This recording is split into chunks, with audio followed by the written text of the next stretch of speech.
On va ici utiliser la notion de groupe et d'anneau pour essayer de résoudre l'équation de Pell-Fermat. On a tout de suite que cet ensemble-là est un sous-anneau de R, vu qu'il est non vide, stable par soustraction, stable par multiplication, et que 1 appartient clairement à cet ensemble-là.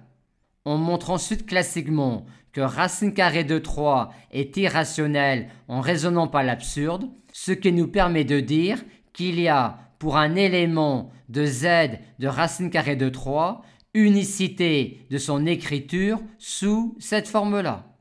En effet, ceci revient à montrer que si A et B sont des entiers relatifs tels que cela, on a alors A égale B égale 0. Et c'est clair, car si B est non nul, racine carrée de 3 est rationnel, ce qui n'est pas, on a donc B égale 0 et par suite A égale 0. Dans la suite, on appelle cet élément-là le conjugué de celui-là.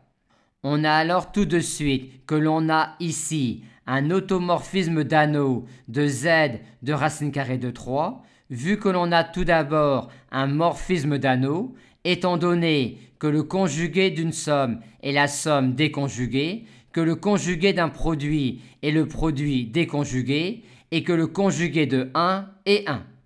Et ce morphisme d'anneau est bien bijectif, vu qu'il est clairement surjectif, et qu'il est injectif, vu que son noyau ne contient que 0, vu la question 1b.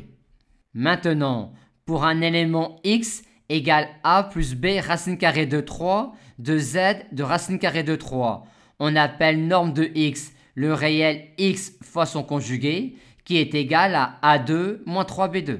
On a donc tout de suite que la norme de x est un entier relatif, et on montre également facilement que la norme d'un produit est le produit des normes en se servant du fait que l'on a montré ici que le conjugué d'un produit est le produit des conjugués.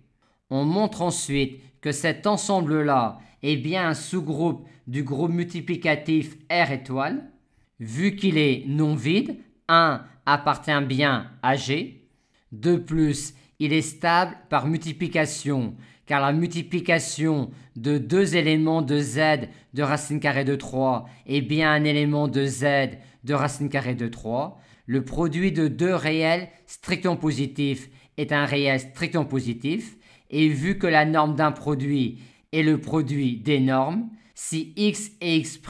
ont pour norme 1, il en est de même pour leur produit.